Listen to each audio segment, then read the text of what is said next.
Hello student, my name is Manish. मैं इस video में बात करने वाला हूँ छत्तीसगढ़ बोर्ड मॉडल पेपर 2021-22 आदर्श प्रश्न पत्र विषय हिंदी विशिष्ट कक्षा 10वीं का सॉल्यूशन इस वीडियो में बताने वाला हूँ। तो स्टूडेंट वीडियो को लाइक शेयर और यूट्यूब चैनल को सब्सक्राइब कर ले।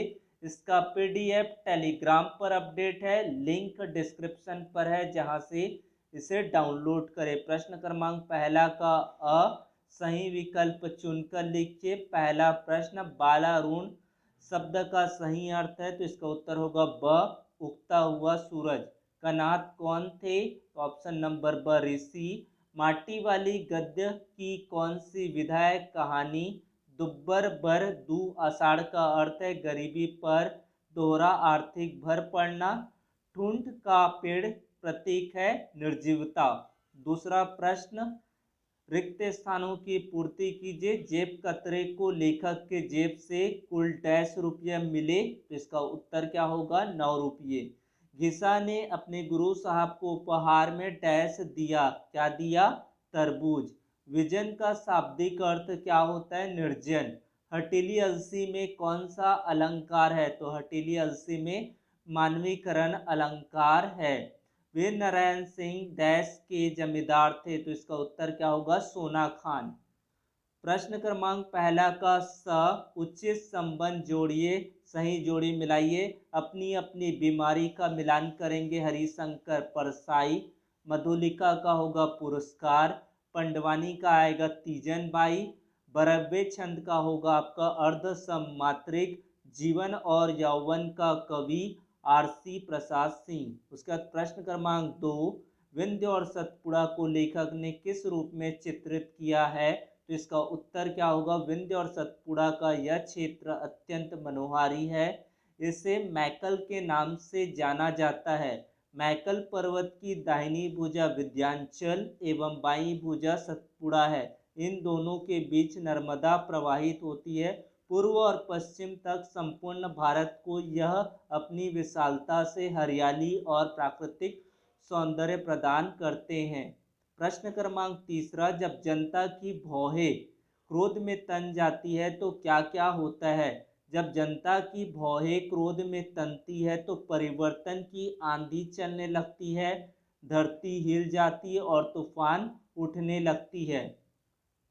प्रश्न क्रमांक 4 देखते हैं। लक्षणा शब्द शक्ति को उदाहरण सहित समझाइए। जिस शब्द शक्ति से प्रचलित अर्थ या फिर मुख्य अर्थ का बोध ना होकर उससे संबंधित अन्य अर्थ का बोध हो, उसे लक्षणा शब्द शक्ति कहते हैं। उदाहरण, खूब लड़ी मर्दानी, वह तो झांसी वाली रानी थी।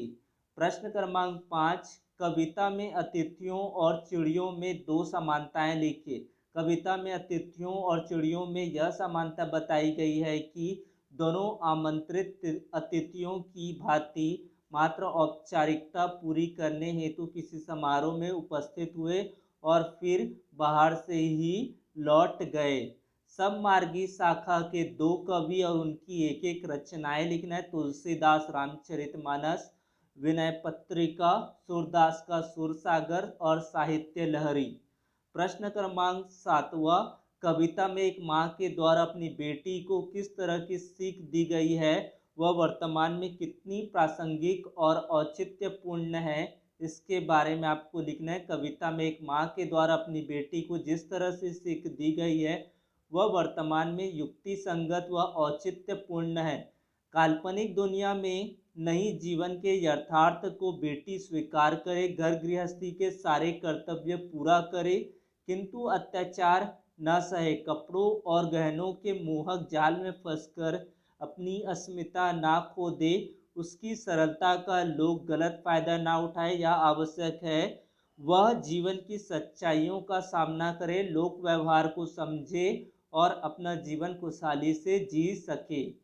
छत्तीसगढ़ की जनता के बीच वीर नारायण सिंह की लोकप्रियता का कारण क्या है? शहीद वीर नारायण सिंह स्वाधीनता के लिए बलिदान देने वाले पहले वीर आदिवासी थे। उन्होंने भूखी जनता को अनाज बांटकर एक उदाहरण प्रस्तुत किया था। लोगों में क्रांति की लहर उन्होंने ही जगाई थी। पुनर्जागरण काल में उन्होंने राजनीतिक एवं सामाजिक चेतना भी जगाई थी। उसकी वीर गाथा घर में आज भी गाई जाती है। भाई रे ऐसा क्या पंथ हमारा, कविता में दादू के पंथ के बारे में क्या क्या बताया गया है। तो इसमें कवि ने बतलाया 2 पग रखते ही मार्ग पूरा तय हो जाता है। इसमें भक्ति, ईश्वर भक्ति के बारे में कोई मतभेद नहीं है। दुनिया से यह बिल्कुल अलग है। सभी भाई बहन आपस में समान है। सब ईश्वर के बारे में ही विचार करते हैं। तेरा मेरा ऐसा कोई बात नहीं है। ईश्वर से कोई बैर नहीं, वह निर्विकार है। इसके बारे में कोई काल्पनिक भावना नहीं। यह प्यारा पूर्ण ब्रह्म है। दादू कहते हैं जो इस पथ पर पहुंचेगा उसका पार अवश्य लग जाएगा। प्रगतिवादी की विशेषताएं बताना है। सामाजिक यथार्थ का चित्रण, जैसे कि भूखमरी, गरीबी, बेरोजगारी, अकाल, ईश्वर के प्रति अनास्था थी।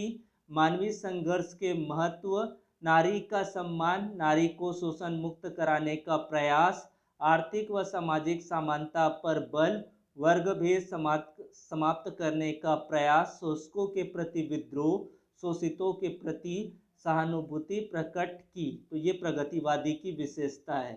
उसके बाद है वर्तमान में मजदूरों की स्थिति पर अपने विचार को व्यक्त कीजिए। मजदूरों का जीवन अत्यंत संघर्षमय है। उनका जीवन नाटकीय है। समाज में उसकी स्थिति तुच्छ है। जो मिल जाए उसे संतुष्ट होना पड़ता है। पेट भर के सके 2 वक्त का भोजन, तन ढकने को वस्त्र और रहने का उचित व्यवस्था तक नहीं होती।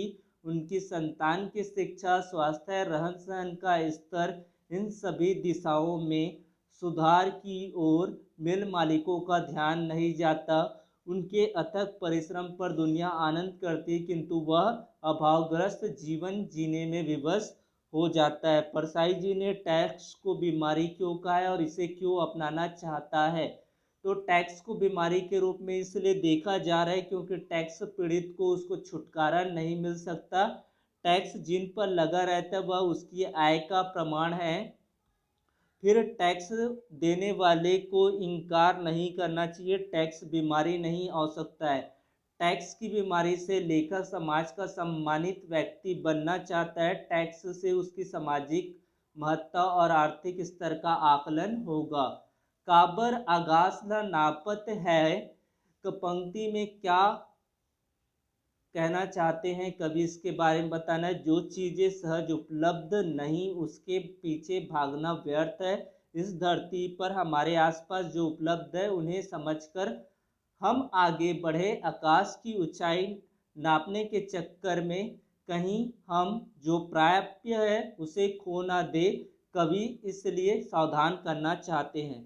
मर्या प्रथा ने सी कुमार की जिंदगी को किस प्रकार बदल दिया। Very very important question. मर्या प्रथा के कारण सी कुमार को खेती बेचना पड़ा। जीवन यापन का साधन न होने के कारण उसे घर के गहने बेचकर पुलिस की नौकरी करनी पड़ी।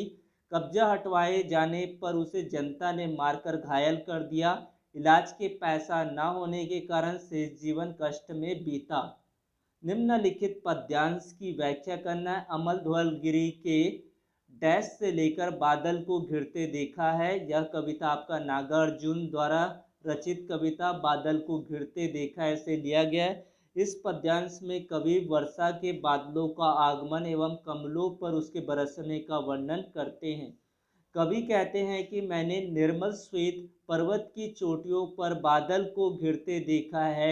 उन बादलों में से निकलने वाली मोती की बूंदों जैसे ओस कणों को मानसरोवर तालाब में खिले स्वर्णिम कमल पर गिरते देखा है। उसके बाद पुनः आकाश में बादल को घिरते देखा है। तो इस तरह से इसका भावार्थ होगा और इसका विशेष होगा प्रकृति का अनुपम सौंदर्य को दर्शाया गया है।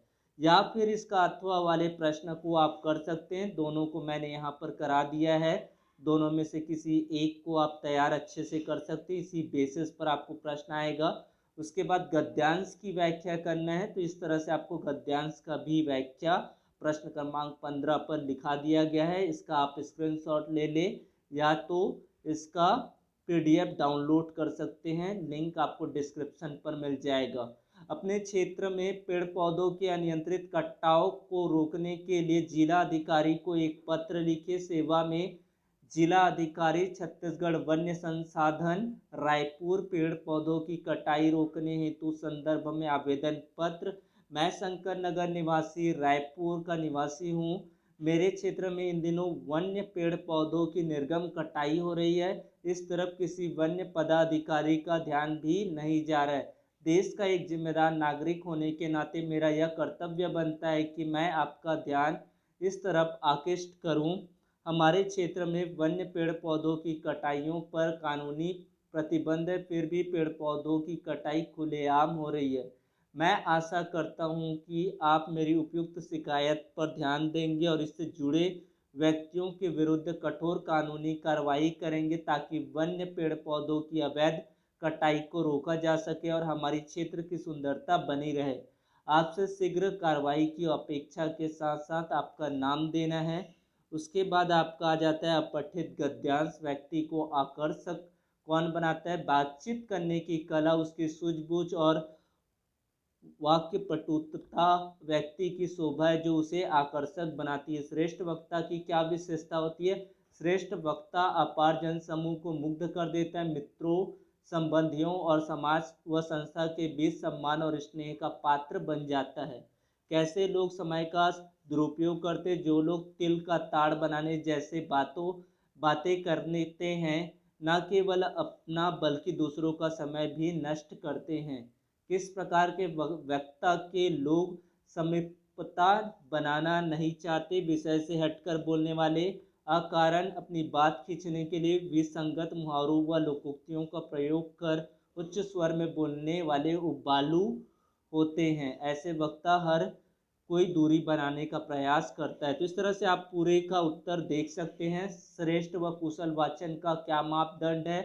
किस प्रकार के लोग श्रेष्ठ श्रोता बनने लायक नहीं है? वाणी के तप के लिए क्या आवश्यक है? तो वाचन कौशल के लिए वाणी का तप आवश्यक है जिसमें सार्थकता, हितकारी, मृदुभाषी होना चाहिए। तो ये 7 प्रश्न दिया गया था। किन्हीं 5 प्रश्नों के उत्तर देना है। उसके बाद आपको किसी एक विषय पर निबंध लिखना है 250 शब्दों पर। मैंने यहाँ पर टॉपिक चूज किया है इंटरनेट की भूमिका। सबसे पहले आप प्रस्तावना में इंटरनेट के बारे में जितना भी चीज़ें आप जानते हैं उनके बारे में लिखेंगे। फिर इंटरनेट का क्या अर्थ होता है उसके बारे में बताना है, इंटरनेट का अर्थ। उसके बाद इंटरनेट के लाभ, इंटरनेट से क्या क्या लाभ होते हैं उसके बारे में बताना है। इंटरनेट के आप अपने हिसाब से लाभ लिख सकते हैं और इंटरनेट से हानि भी लिख सकते हैं जो आपको याद हो। और उसके बाद उपसंहार वाले टॉपिक से इसका निबंध समाप्त कर सकते। तो इस तरह से आपको निबंध लिखना है। और कोई चीज़ आपको ज़रूरत हो तो वो कमेंट बॉक्स पर मैसेज कर देंगे। बहुत ही जल्द आपको ऑल सब्जेक्ट का सॉल्यूशन मिलते जाएगा। तो thank you for watching video. Subscribe the channel. Thank you.